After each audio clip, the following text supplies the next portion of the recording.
नमस्कार, मैं हूं नेहा शुक्ला और आप देख रहे हैं जस्ट टीवी का बेहद ही लोकप्रिय और खास कार्यक्रम स्ट्रेट टॉक। भारत में 2 राज्यों में विधानसभा चुनाव का ऐलान हो चुका है और हरियाणा और जम्मू कश्मीर में असेंबली पोल्स को लेकर कांग्रेस लोकसभा चुनाव में उसको मिली बढ़त को जीत में बदलने की कोशिश में लगी हुई दिख रही है। आज के स्ट्रेट टॉक में हम कांग्रेस की इसी कोशिश को समझने की, टटोलने की कोशिश करेंगे। कितनी मजबूत ये कोशिश दिख रही है और जीत के जो आसार हैं वो कितने हैं। हरियाणा में विधानसभा चुनाव में बीजेपी 2 कार्यकाल का सुख ले चुकी है और तीसरे कार्यकाल की तैयारी कर रही है, लेकिन सीएम का चेहरा बदलकर उसकी तैयारियों को कितनी मजबूती मिली है। हरियाणा में उसके वोट बैंक में विपक्ष की सेंधमारी क्या उसके सपनों को चकनाचूर कर देगी? कुछ ऐसे ही और सवाल हैं और इन्हीं सवालों के साथ आइए शुरू करते हैं आज की स्ट्रेट टॉक। आप सभी दर्शकों का बहुत बहुत हार्दिक अभिनंदन। तो हरियाणा का चुनाव और कौन जमाएगा रंग, सैनी की लीडरशिप कितनी मजबूत है और इसी तरह की कुछ और भी सवाल हैं जो कि हरियाणा विधानसभा चुनाव में लोग समझने की कोशिश कर रहे हैं। ये सवाल एक बार हम अपने दर्शकों के सामने रखना चाहते हैं। स्ट्रेट टॉक के सवाल कि सीएम सैनी की लीडरशिप में बीजेपी कितनी मजबूत हरियाणा में दिख रही है। हुड्डा जो है वो क्या कांग्रेस को एकजुट बना पाने में कामयाब हो गए हैं? क्या वो पूरी पार्टी के जोर से इन चुनाव में कुछ कामयाबी हासिल कर पाएंगे? क्या सत्ता विरोधी जो लहर है इसका फायदा कांग्रेस को मिल पाएगा? क्या इंडिया गठबंधन यहाँ पर कोई ना कोई एक जो है मजबूत पक्ष के रूप में, ऑप्शन के रूप में वोटर्स के सामने खुद को प्रेजेंट कर पाएगी? 90 विधानसभा सीटों का चुनावी गणित क्या कहता है? और एक सवाल जो है वो जजपा के राजनीतिक भविष्य को लेकर भी पूछा जा रहा है और इनेलो के राजनीतिक भविष्य को लेकर भी पूछा जा रहा है, इसलिए इस सवाल को भी समझेंगे। और हरियाणा के बारे में ये कहा जाता है कि बहुत आम है कि जाट और गैर जाट की जो राजनीति है यहाँ पर होती आ रही है, तो इस राजनीति को और इसका समीकरण जो है ये किसके पक्ष में दिख रहा है। आइए आज के पैनलिस्ट का स्वागत कर लेते हैं। हमारे साथ स्ट्रेट टॉक में जुड़ चुके हैं प्रोफेसर गुरमीत सिंह है, पॉलिटिकल एनालिस्ट हैं और कांग्रेस के प्रवक्ता है सुरेश रोड। आप दोनों का बहुत बहुत स्वागत करती हूँ। लेकिन चर्चा बातचीत शुरू करने से पहले एक जानकारी मैं अपने दर्शकों के सामने रखना चाहती हूं कि हमने बीजेपी के प्रतिनिधि को भी आमंत्रण भेजा था, हमने जेजेपी के प्रतिनिधि को भी आमंत्रण भेजा था, लेकिन चुनावी व्यस्तता की वजह से दोनों ही पार्टियों के प्रतिनिधि आज के कार्यक्रम में भाग नहीं ले पाए हैं। तो उनका जो पक्ष है इस वजह से यहाँ पर उपस्थित नहीं हो पाएगा, हम दर्शकों तक नहीं पहुँचा पाएंगे। लेकिन आगे जो कार्यक्रम करेंगे हरियाणा के चुनाव को लेकर उसमें ज़रूर यकीन तौर पर हम कोशिश करेंगे कि बीजेपी और जेजेपी के जो प्रवक्ता हैं वो शामिल हो। लेकिन प्रोफेसर गुरमीत, चलिए आज का शो मैं आपसे ही शुरू करना चाहती हूँ। आज कांग्रेस के प्रवक्ता को पूरा मौका मिलेगा और उनको वो सच कह रहे हैं या फिर वो सच से दूर बातें रख रहे हैं, ये प्रोफेसर गुरमीत ही हमें बताएंगे। शुरुआत इसलिए प्रोफेसर गुरमीत आपसे करना चाहूँगी। हरियाणा में कांग्रेस, आज ही मैंने देखा है कि पूर्व मुख्यमंत्री भूपेंद्र हुड्डा कहते हैं कि कोई मतभेद नहीं है, कोई गुटबाजी नहीं है। जो गुटबाजी है वो असल में बीजेपी में है। उन्होंने कई नाम गिना दिए, उसमें अनिल विज का भी नाम था कि बीजेपी गुटबाजी से जो है जूझ रही है और इसका खामियाजा बीजेपी को उठाना पड़ेगा। कांग्रेस काफ़ी आश्वस्त दिख रही है। इसी तरह की जो है उम्मीदें और भरोसा कांग्रेस पार्टी लोकसभा चुनाव में भी कर रही थी, लेकिन जिस तरीके से यहाँ पर एक्सपेक्टेशन थी कांग्रेस पार्टी उसको पूरा नहीं कर पाई। प्रोफेसर गुरमीत, विधानसभा चुनाव में क्या कांग्रेस उससे ज्यादा मजबूत दिख रही है? देखिए, पहली बात तो ये कि लोकसभा चुनाव जब हो रहे थे उस समय तो बिल्कुल ही केंद्र में ये उम्मीद नहीं थी कि कांग्रेस सत्ता में आ सकती है, इंडिया गठबंधन सत्ता में आ सकता है जी। और हुआ भी वही, थोड़ा कम मार्जिन के साथ हुआ, लेकिन भारतीय जनता पार्टी तीसरी बार वहां पे एनडीए के रूप में इस बार सरकार बना के ले गई। राज्य और केंद्र में ये अंतर है कि राज्य में कांग्रेस सत्ता में आने की प्रबल दावेदार खुद को मान रही है और बाकी जो न्यूट्रल लोग हैं वो भी मान रहे हैं, क्योंकि हरियाणा में कभी कोई तीसरी बार सरकार बनी नहीं।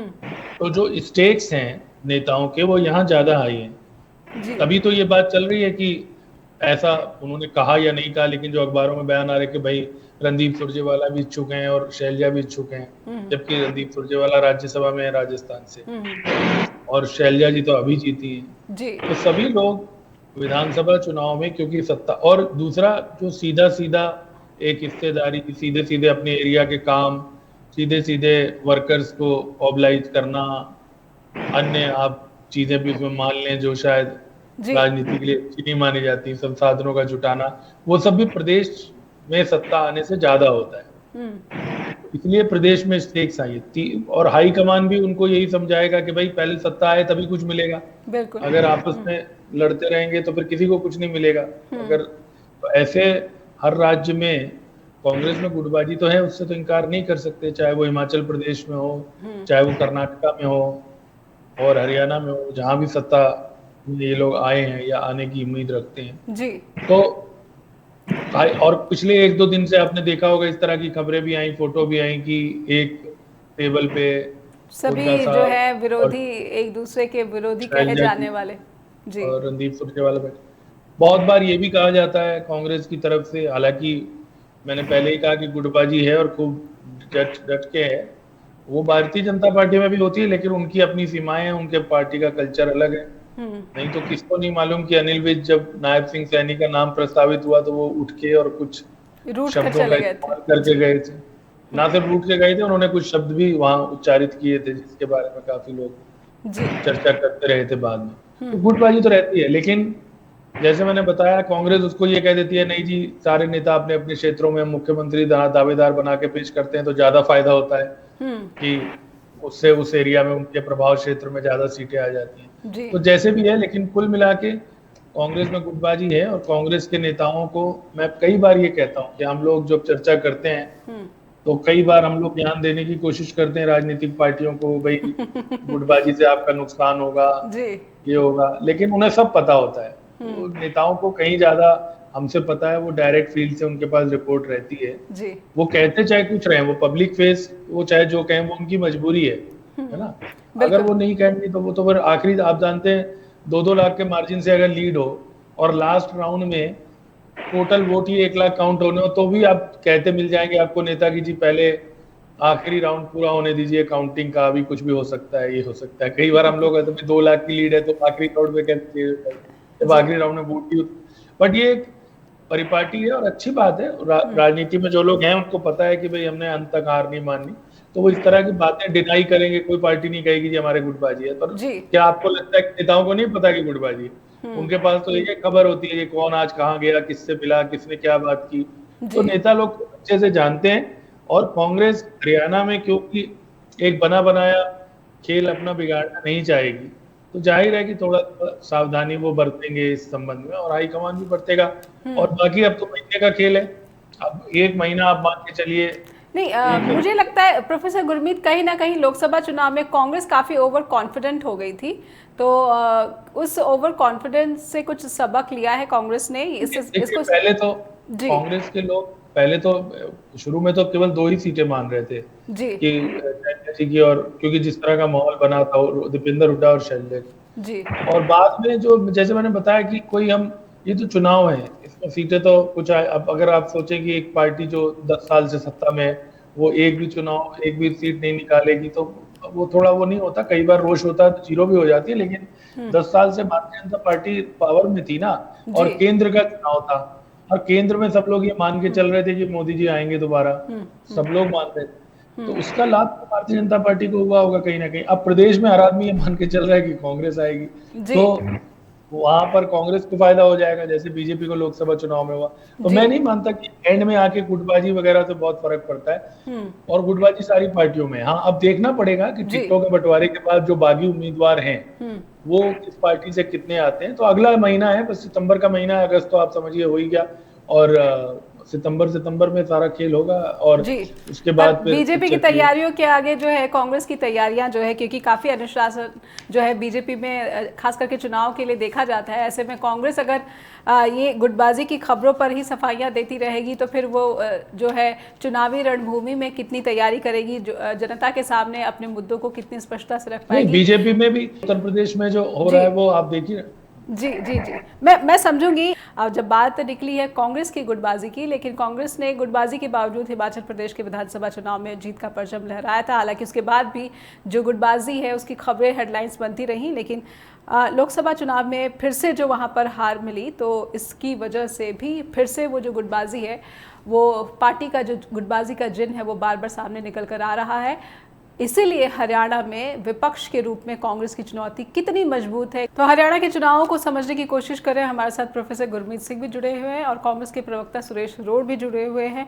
सुरेश जी, समझना चाहूंगी कि गुटबाजी की बात हो रही है, लेकिन पहला सवाल मैं आपसे ये करना चाहूंगी कि क्या जो मुख्यमंत्री का चेहरा है पार्टी का, वो भूपिंदर हुड्डा होंगे या फिर इसका फैसला बाद में? क्या चुनाव में उतरने की तैयारी, रणनीति, क्योंकि जो बीजेपी है वो तो सैनी की लीडरशिप में चुनाव लड़ रही है। नेहा जी, इसे कांग्रेस पार्टी की एक परंपरा रही है कि सुनकर आए हुए विधायकों की राय लेने के लिए पर्यवेक्षक भेजे जाते हैं अखिल भारतीय कांग्रेस कमेटी की तरफ से जी। और विधायकों की राय के ऊपर हाईकमान फैसला लेता है कि मुख्यमंत्री जी कौन हो बनेंगे। और यही इस बार होगा 2024 में, जब हमारी सरकार 2 महीने के बाद बनेगी जी। उसमें भी जो चुने हुए विधायक होंगे उनकी राय को ही हाईकमान फैसला लेकर मुख्यमंत्री का चयन करेंगे, मुख्यमंत्री मनोनीत करेंगे जी। और आपने सैनी का जिक्र किया कि भारतीय जनता पार्टी ने नायब सिंह सैनी मुख्यमंत्री का चेहरा बना दिया। वो शायद उनकी मजबूती थी जी। उन्होंने क्योंकि मनोहर लाल खट्टर जी के जन विरोधी कार्यों से बीजेपी के पांव के नीचे की जमीन खिसक चुकी थी और उन्होंने आनंद में धर्म और जाति राजनीति का साथ देना उचित समझा। ओबीसी बैंक को साधने के लिए नायब सिंह सैनी जी का एक तरह से मुकदमा पेश किया। सरकार तो मनोहर लाल खट्टर जी चला रहे हैं जी। चाहे क्योंकि मुख्यमंत्री कार्यालय में अधिकारियों की बात हो या जो चिंतित लोग हैं, जो दरबारी लोग जिनको कह सकते हैं, खट्टर के लोगों की ही पूछ है सभी जगह जी। और सिर्फ नायब सिंह सैनी जो चेहरा है वो ओबीसी वो बैंक को साथ की एक नाकाम कोशिश है। क्योंकि हरियाणा के राजनीतिक प्रदेश है, बच्चा बच्चा जानता है कि नायब सिंह सैनी मुख्यमंत्री मनोहर लाल पूर्व मुख्यमंत्री अति रहे हैं, विश्वास पात्र रहे हैं। अगर जाते तो यादव जी वहां तो टहलाते थे, मिलना बैठक जो भी था रेलवे स्टेशन से लेकर या बस अड्डे से या हवाई जहाज से, हवाई अड्डे से लेकर, वो उनका काम था। और अगर चंडीगढ़ जाते थे तो नायब सिंह सैनी जी का ये काम होता था। तो शुरू से ये दोनों के विश्वास पात्र माने जाते हैं जी। तभी यादव जी को अगर पद से हटाया गया तो उनके एक रिश्तेदार को मनोहर खट्टर जी के दरबार में कर दिया गया। यही काम आप नायब सिंह सैनी मुख्यमंत्री खट्टर साहब के रास्ते पर रहे हैं। तो इससे कोई उनको फायदा होने वाला नहीं है। हरियाणा की जनता ये जान चुकी है कि ये सिर्फ धर्म और जाति का सहारा देकर अपनी जमानत बचाना चाहते हैं। जो पिछले लोकसभा चुनाव में जी इन्होंने पार्टी से कड़ी टक्कर का जो सामना करना पड़ा, उसके बाद ये और भी ज्यादा बौखलाए हुए हैं। कांग्रेस पार्टी 46 सीटों के ऊपर 46 सीटों के ऊपर नई जीत हासिल की है और हमारा 19% से 19% से ज्यादा बड़ा है। भारतीय जनता पार्टी का कितनी सीटों का लक्ष्य कांग्रेस जो है साधने की यहाँ पर रणनीति पर चल रही है? कितनी सीटों का लक्ष्य कांग्रेस विधानसभा चुनाव में उसको साधती नजर आ रही है? कुछ रणनीति बताइए हमारे दर्शकों के लिए। नेहा जी, देखिए, लोकसभा चुनाव में 90 सदस्यीय विधानसभा में 46 यानी 40 सीट चाहिए सरकार बनाने के लिए जी। हमने लोकसभा चुनाव में उतनी सीटों पर विजय हासिल की है जी। और अब और ज्यादा भारतीय जनता पार्टी के जो भ्रष्टाचार, झूठी घोषणाएं जो इन्होंने की थी, वो मुद्दे भी अब हैवी हो गए हैं जी। और इतने हैं कि घोषणा करने वाले नायब सिंह सैनी को आचार संहिता खुद मनोहर लाल अपने नरेंद्र मोदी जी के अधीन काम वाले 20 दिन पहले लगी, क्योंकि नायब सिंह जी के पास घोषणाएं करने के बाद उनको लागू करने की जो दिक्कत आ रही थी, उससे चौक से निकलने के लिए कोड ऑफ कंडक्ट दिन पहले लगाने के सिवाय भारतीय जनता पार्टी के पास रास्ता नहीं बचा। और के माध्यम से एक बात साफ करना चाहता हूँ, और ये मुद्दा बताते हैं कि हमने चुनाव आयोग को लिख दिया कि आप इन घोषणाओं को या नौकरियों को नहीं दे सकते। हमारे एक साथ महोदय का नाम लेकर जयराम रमेश का, तो मैं कांग्रेस पार्टी की तरफ से कहना चाहता हूँ कि घोषणाएं नायब सिंह जी ने की, और ये पूरा प्रदेश जानता है, देश जानता है कि जब आचार संहिता लग जाती है तो अधिकारियों की पर तक बदली तक होती, तो आप नौकरियां कैसे लगा देंगे? 9.5 साल यहीं पर थे, तो आपने 9.5 साल तक स्कूलों में मास्टर नहीं लगाए जी, नहीं लगाए, तो आज आप इस मुंह से कह सकते हैं कि अभी आप 20 दिन के अंदर सारा काम कर देते हैं, 20 डेज के अंदर।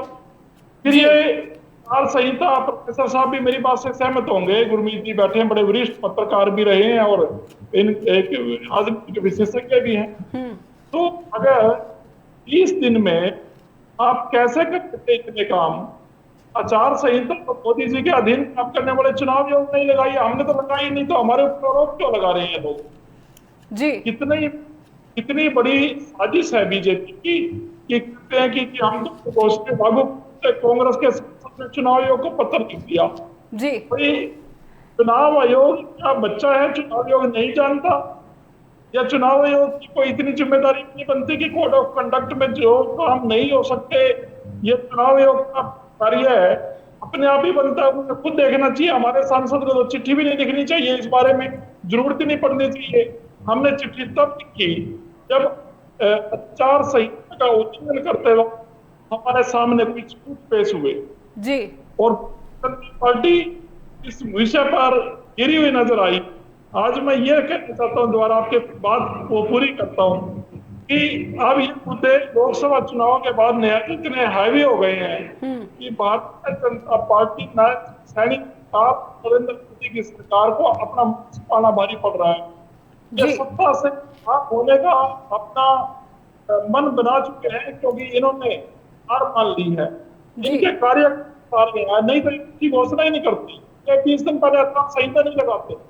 ये तो सबूत आ रहे हैं, इनसे हिसाब मांगता हिसाब नहीं दे रहे, चाहे वो भ्रष्टाचार से कोई काम रहा हो, सरकार बनने पर इनसे पाई का हिसाब किया। ठीक है प्रोफेसर गुरमीत, एक खबर ओपीएस को लेकर जो आई है, क्या आप इसको हरियाणा चुनाव से जोड़कर देख पा रहे हैं? प्रधानमंत्री की अगर सक्रियता जो है ओल्ड पेंशन स्कीम को लेकर बातचीत जो है, जो कर्मचारी यूनियन के साथ संभावित बातचीत की बात हो रही है, क्या इसे आप विधानसभा चुनाव से जोड़कर देख रहे हो? हरियाणा में इस मुद्दे का कितना प्रभाव?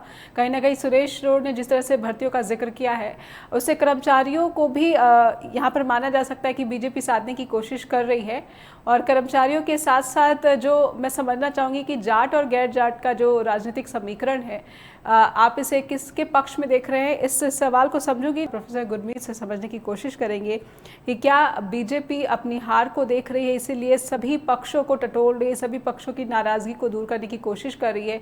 क्योंकि कांग्रेस का ये कहना है, कांग्रेस के प्रवक्ता का ये कहना कि कहीं ना कहीं तीसरे कार्यकाल में चुनावी जो है द्वंद्व से पहले ही उसके लिए बीजेपी हार मानती हुई दिख रही है, जिस तरीके से एक्शन सैनी लेते हुए नजर आ रहे हैं। सर, मैं आपसे समझना चाहती हूँ, जो भी दावे यहाँ पर कांग्रेस के प्रवक्ता ने किया है कि बीजेपी जो है वो पहले ही हार मान चुकी है, इसीलिए इस तरह के एक्शंस लेती हुई नज़र आ रही है, पर क्या आपको यही लगता है बीजेपी के लिए कि लीडरशिप बदलकर जो है बीजेपी अपना कुछ खास फ़ायदा नहीं कर पाई है, और कहीं ना कहीं ये जो विधानसभा चुनाव है वो अपनी हार को देख पा रही है? और इसके साथ ही जो गैर जाट समीकरण साधने की कोशिश, मैं कहूँगी कि कुछ ही महीने पहले अमित शाह जब हरियाणा आए थे तो उन्होंने ओबीसी कोटे में क्रीमी लेयर की जो सीमा है वो बढ़ाने की घोषणा की थी, तो कहीं ना कहीं ओबीसी वोटर जो है उसको साधने की कोशिश बीजेपी करती दिख रही है। इसका कितना फ़ायदा नेतृत्व बदलने का और फ़ायदा ओबीसी क्रीमी लेयर की सीमा बढ़ाने का बीजेपी को मिल सकता है हरियाणा में? देखिए, जब जनता ने पहली बात तो मन बनाया होता है, पत्रकार पार्टियां अपने सब पे फीडबैक लेती हैं, फैसले करती हैं, लेकिन जब जनता ने मन बना रखा होता है तो बहुत ज्यादा इसका असर होता नहीं है। उदाहरण लीजिए आप पड़ोसी पंजाब से। पंजाब में कैप्टन अमरिंदर सिंह को हटाया गया और चरणजीत चन्नी को लाया गया। और शुरू शुरू में जैसे आज ओबीसी कार्ड की बात हो रही, वहां एससी कार्ड की बात हो रही थी कि बड़ा मास्टर स्ट्रोक है कांग्रेस का, ऐसा है वैसा है। यहाँ पर कि आपको अगर याद हो, चन्नी जी जाके कहीं बकरी का दूध दो रहे थे, कहीं कुछ कर रहे थे, बड़ी उनकी वो माहौल बन गया था गरीब करके राहुल गांधी के। लेकिन उसके बाद जब चुनाव के नतीजे आए तो आपने देखा क्या हुआ। आम आदमी पार्टी ने ऐसी जीत हासिल की जो कभी भी कोई बीजेपी, प्रोफेसर गुरमीत, बीजेपी एक ऐसी पार्टी है जिसके बारे में ये माना जाता है कि वो हर वो दरवाजा नॉक करती है जहां से कितने भी वोट का अगर फायदा हो रहा है तो वो उसको साधती है। इसलिए मैं ओपीएस को भी लेकर समझना चाह रही थी कि कर्मचारियों को का भी दरवाजा खटखटाती बीजेपी दिख रही। जी देखिए, जितनी भी जगह चुनाव हुए हैं मोदी सरकार के बाद, खासतौर पे दूसरे टर्म के बाद, उन सभी जगहों पर कांग्रेस ने ओपीएस को एक मुद्दा। हिमाचल में तो लोग ये कहते हैं कि केवल ओपीएस के कारण ही कांग्रेस सत्ता में आई और इतना मार्जिन कम वोट प्रतिशत, सीटों का तो काफी था, 25 और 40 था जब शुरू में चुनाव हुए थे, अब तो थोड़ा चेंज हो गया, अब 40। लेकिन कांग्रेस वहां पर ये कहा जाता है और भारतीय जनता पार्टी भी वहां ये मानती कि ओपीएस के मुद्दे पे ही आई थी। और हिमाचल ही एक ऐसा राज्य है नया जी जहां पर कांग्रेस ने वाकई में इस वादे को निभा दिया है। वहां पर जो ओल्ड पंजाब की उसकी स्थिति इतनी खराब मानी जाती है और कुछ है, लेकिन वहां पर बहुत से ऐसे कर्मचारी हैं जिनको नई पेंशन स्कीम कर रहे थे, लेकिन अब उनकी पुरानी देनी शुरू कर दी सरकार। अन्य राज्यों में, राजस्थान में, छत्तीसगढ़ में भी इन्होंने कहा, लेकिन वो तो अभी जितनी मेरी जानकारी है, मुझे गलती भी लग सकती है, जो वहां तो केवल कागजों में है और अब सरकारें भी वहां बदल गई और भारतीय जनता पार्टी तो इस स्टैंड को अभी तक खोल के ले नहीं रही। ये जरूर कहा गया था मोदी सरकार की तरफ से नाराजगी दूर करने के लिए कि एनपी के लिए कोई नया फार्मूला बनाएंगे। उसमें जो वित्त सचिव थे सोमनाथन, जो कैबिनेट सेक्रेटरी बन गए, उनकी अध्यक्षता में समिति भी बनाई गई थी जी। अब कर्मचारी संगठन की डिमांड कर रहे हैं और ओपीएस बहुत बड़ा मुद्दा है, इसमें नहीं। लेकिन कांग्रेस के अपने नेता, जिनमें मुंटेक सिंह और या और भी शामिल हैं, वो भी ये बयान दे चुके हैं कि भारत जो है वो सही नहीं सकता, ओल्ड पेंशन स्कीम का दबाव सही नहीं सकता, बर्बादी हो जाएगी। तो इसको लेकर अभी बहुत क्लैरिटी नहीं थी। 2004 में नो डाउट ये जब बंद हुई तो वाजपेयी जी की सरकार थी, लेकिन बाद में कांग्रेस आई और 10 साल मनमोहन सिंह जी रहे, तो उन्होंने भी बहाल नहीं की। तो ये ओपीएस का जो मामला है, बातचीत, जाहिर सी बात है कि बीजेपी को पता है कि उन्हें, जैसे मैंने अभी हिमाचल का आपको उदाहरण दिया, और राज्यों में भी ये मुद्दा बनता है और कर्मचारी कई राज्यों में बड़ी भूमिका निभाते हैं। हिमाचल में तो बहुत ही ज्यादा निभाते हैं जी, अन्य राज्यों में उतनी भूमिका नहीं होती, लेकिन तो वो बातचीत कर रहे। तो सत्ता में आने से पहले तो आप नेताओं से कहते हैं कि कुछ भी करवा लीजिए। कई बार ये कहा जाता है कि सत्ता के बाद, आने के बाद वो मिले ना मिले, लेकिन चुनाव के दौरान आप भी कोशिश कर लें, कोई भी कोशिश कर ले, वो मिल जाएंगे आप, क्योंकि तब उन्हें लगता है कि भाई किसी को भी नाराज ना करें, उनसे आप कोई भी वादा करवा लीजिए, वो चांद भी तोड़ के ले आएंगे नीचे जी। लेकिन बाद में जो है वो मुश्किल होती है, उन्हें चांद पर ही जाके ढूंढना पड़ता है बाद में। तो इसलिए अभी तो इसलिए ओपीएस बहुत टिक्लिश इशू है, इसका कोई सीधा जवाब अगर हम कहें कि नहीं जी बीजेपी लाने वाली है या घोषणा पत्र, अभी आने दीजिए। घोषणा पत्र तो दोनों पार्टियों के आएंगे हरियाणा के लिए, उसमें क्लैरिटी होगी कि वो क्या वादे करते हैं, क्या जो राहुल गांधी। एक सवाल मैं जाट और गैर जाट समीकरण पर भी समझना चाहूंगी, क्या इस बार यही फैक्टर ज्यादा काम करता दिखेगा या फिर मुद्दे बहुत हावी हैं? जी, चुनाव में बहुत सारे फैक्टर्स होते हैं, कुछ सीटों पे तो जो है वो कोई डेरा भी प्रभाव डाल सकता है, बहुत सारी चीज, पर मुझे नहीं लगता कि किसी एक कार्ड के दम पे आप चुनाव निकाल सकते हो। अगर ऐसा होता तो फिर तब्दीलियां कहीं होती ही ना। अब आपने देखा है उत्तर प्रदेश में, जहां कोई उम्मीद नहीं कर पा रहा था, जो ये दरवाजे खटखटाने की बात है, क्या वहां नहीं किए होंगे जी? लेकिन वहां पर इस बार चुनावी नतीजे बिल्कुल उलट आ गए, हैरान रह गए सब लोग, और उसी वजह से भारतीय जनता पार्टी पीछे रह गई जी। तो कार्ड चलते जरूर है, कोई दो राय नहीं कि जाट है, नॉन जाट है, ओबीसी कार्ड है, कार्ड ये सब चलता है। लेकिन जब जनता ने मन बना लिया होता है या जब एंटी इनकम्बेंसी होती है तो शायद ज्यादा, अगर एक किसी कार्ड के दम पे अगर आप ओबीसी के दम पे हम जीत जाएंगे, या कांग्रेस ये सोचे वो जाट कार्ड के दम पे जीत जाएगी, तो फिर हारी क्यों 2014 और 19 में? बिल्कुल, हुड्डा साहब तो तब भी जाट थे, जाट तो उतने ही थे, आज उतने ही है। अब सारे कह रहे हैं कि नहीं जीत जाएंगे, तो ऐसा नहीं होता। वो ओवरऑल वो होता है। और विधानसभा चुनाव में तो वैसे भी आप जानती हैं कि मार्जिन बहुत ज्यादा नहीं होता। लोकसभा चुनाव और विधानसभा चुनाव में बहुत बुनियादी अंतर है जी। वहां पर जो है कुछ हजारों का अंतर भी बड़ा अंतर मान लिया जाता है। और लोकसभा चुनाव में 50,000 के अंतर को भी हम लोग, आप कह रहे हैं गुड़गांव में बहुत मार्जिन कम था जी, राव इंद्रजीत बहुत बाल बाल जीते। अच्छा, 50,000 से जीते वहां पे, तो 50,000 अगर आप सोचिए विधानसभा में मार्जिन हो तो रिकॉर्ड मार्जिन हो जाता है। इसलिए विधानसभा चुनाव अलग है।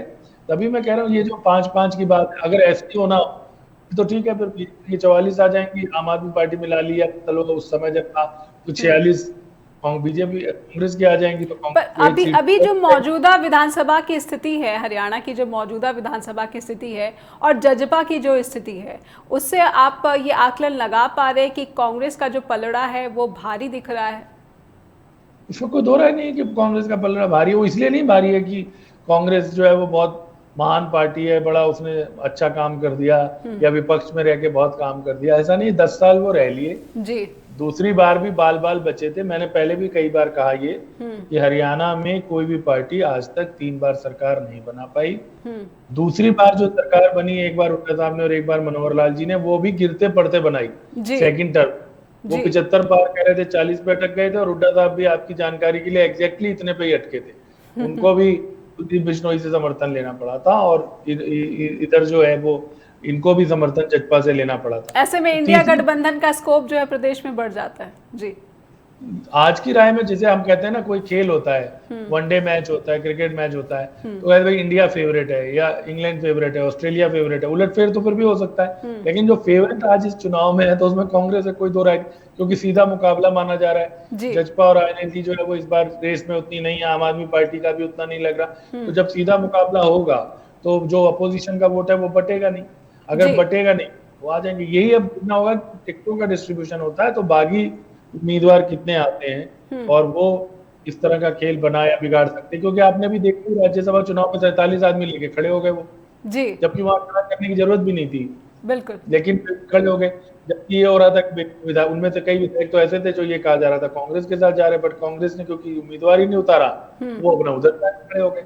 तो कोई भी चीज किस तरह से करवट बैठेगी अगला, ये मैंने कहा ये सब महीने में तय होगा हरियाणा।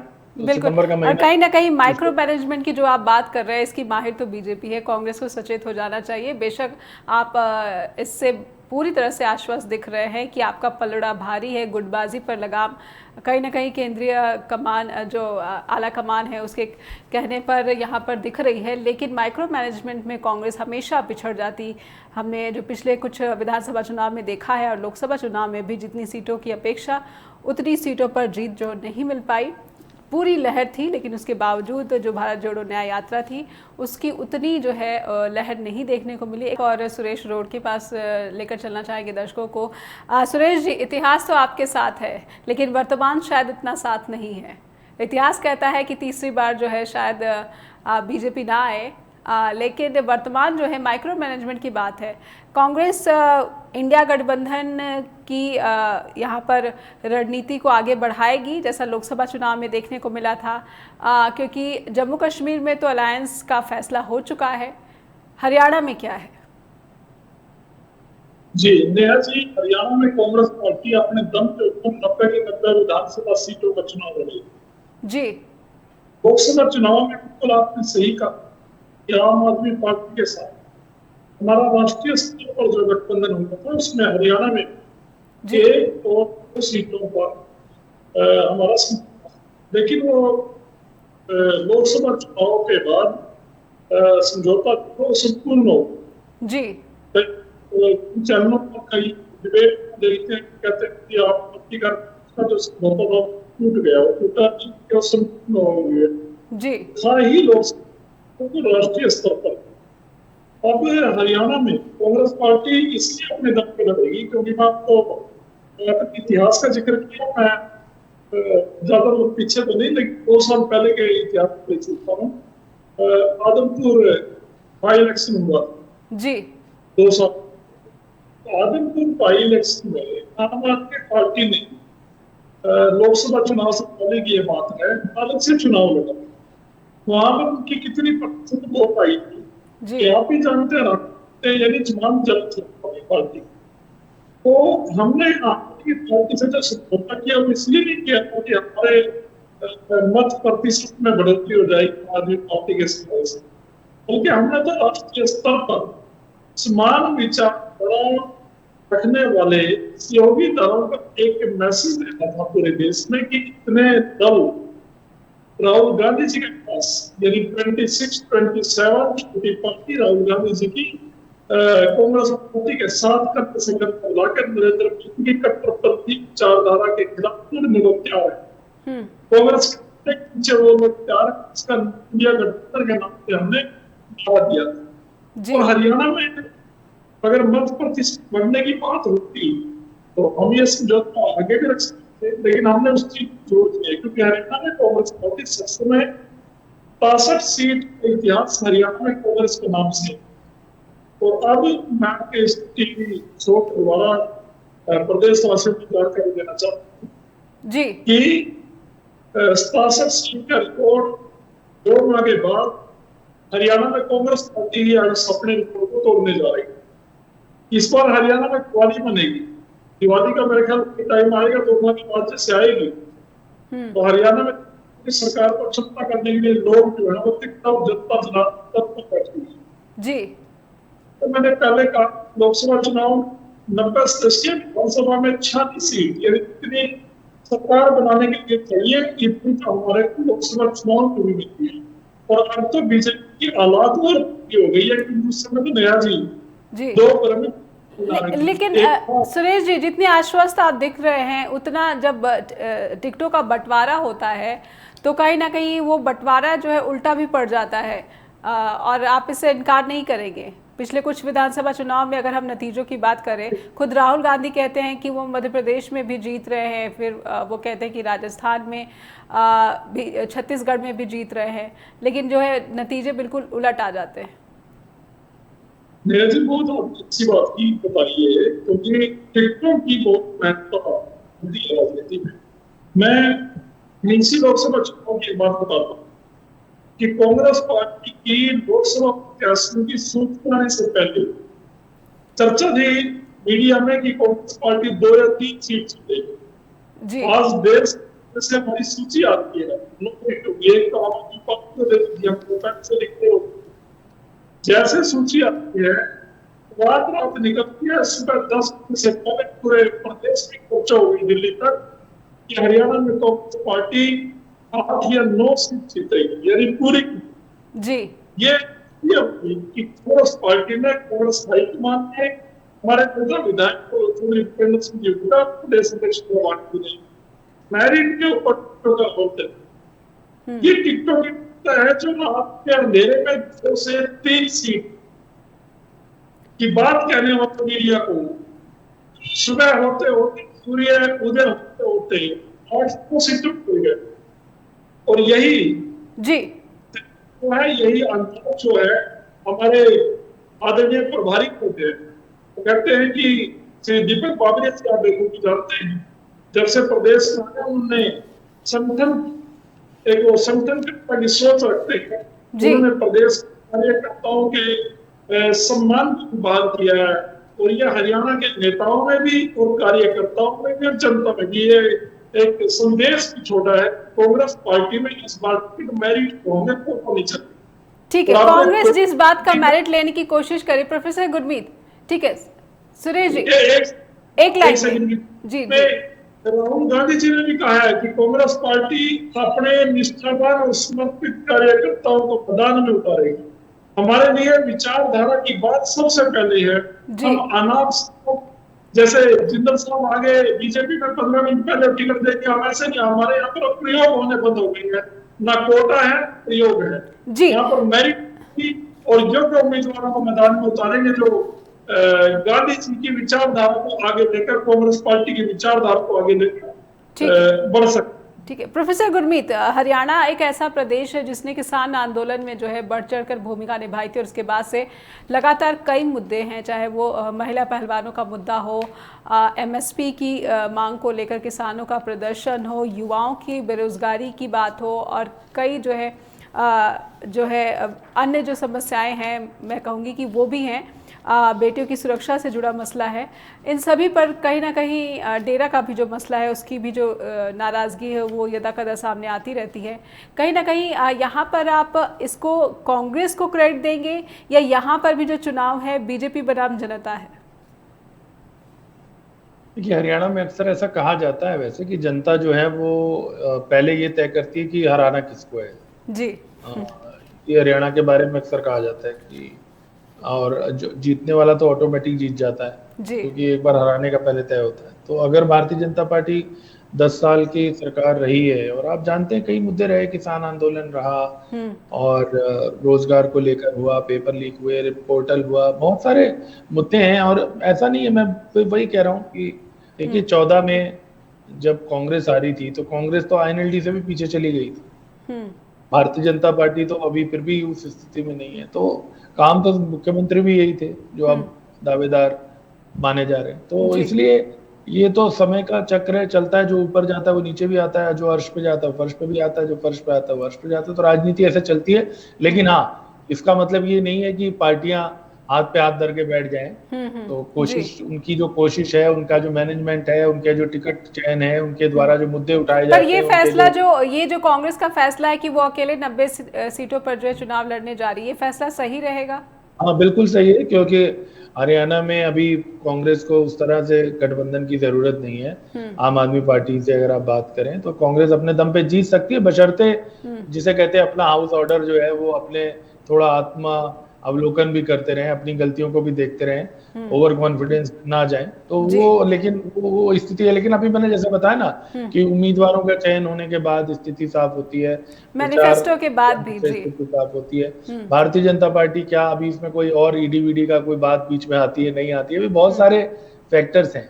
तो चुनाव को हल्के से तो कोई भी पार्टी नहीं ले सकती। आपने देख ही लिया 400 पार का अगर नारा था तो कितनी सीट आई, और 300 यहाँ पे 75 पार था तो कितनी सीटें आई। भारतीय जनता पार्टी तो इतनी मैनेजमेंट में माहिर मानी जाती है, उनको भी झटका लग गया। तो बाकी तो लग ही सकता है। ये जो बात है बिल्कुल, ये पूरी स्थिति साफ है कि इस बार जो मुकाबला है वो दो प्रमुख पार्टियों में ही होगा। कोई तीसरा किंग मेकर जो है इन चुनाव में निकलकर सामने नहीं आ पाएगा। जी, देखिए, ज्यादातर लोग यही मान रहे हैं कि इस बार ये पहला चुनाव होगा जब क्षेत्रीय पार्टियां एक महत्वपूर्ण भूमिका नहीं निभा पाएंगी, क्योंकि हरियाणा में हमेशा से इवन 14 और 19 में भी क्षेत्रीय पार्टियां, मैंने अभी आपको बताया कि 14 में जब कांग्रेस हारी थी तो आईएनएलडी कांग्रेस के ज्यादा सीटें ले गई। जी जी। तो इसलिए एक आध का ही अंतर था, लेकिन मेरे ख्याल से ज्यादा थी। तो और फिर पिछली बार जो 19 में हुआ वहां जजपा 10 सीटें लेके किंग मेकर बन गई। तो दुष्यंत जी मुख्यमंत्री बन गए, युवा होने के बावजूद इतने पोर्टफोलियो लिए उन्होंने खूब। जी, लेकिन पहले अगर आप जाएं, उससे पहले आप जाएं तब तो क्षेत्रीय पार्टियां, क्योंकि भारतीय जनता पार्टी तब सपोर्टिव रोल में होती थी। बिल्कुल। तो इसलिए ये पहला चुनाव लोग ज्यादातर ये मान रहे हैं जहां पर क्षेत्रीय पार्टियों का वजूद अभी सिमटा हुआ है। कल को दोबारा इमर्ज भी कर सकती है, लेकिन फिलहाल सिमटा हुआ मन लगा जा रहा है। और ऐसा माना जा रहा है कि 1 महीने में कोई ऐसा चमत्कार नहीं होगा और मुकाबला बीजेपी और कांग्रेस में डायरेक्ट हो। बिल्कुल, बहुत बहुत धन्यवाद करना चाहूँगी, आपने समय दिया और स्ट्रेट टॉक के साथ जुड़े। सुरेश जी, आपका भी बहुत बहुत आभार कि आपने वक्त दिया, स्ट्रेट टॉक के साथ जुड़े जी। और दर्शकों से अनुरोध करना चाहूँगी कि आपको इस कार्यक्रम से जुड़ी हुई कोई भी बात हम तक पहुँचानी है तो आपका बहुत बहुत स्वागत है। आप हमें ईमेल भेजिए info@justbroadcasting.com या फिर neha@justbroadcasting.com पर भी। लगातार देखते रहिए जस्ट टीवी। नमस्कार।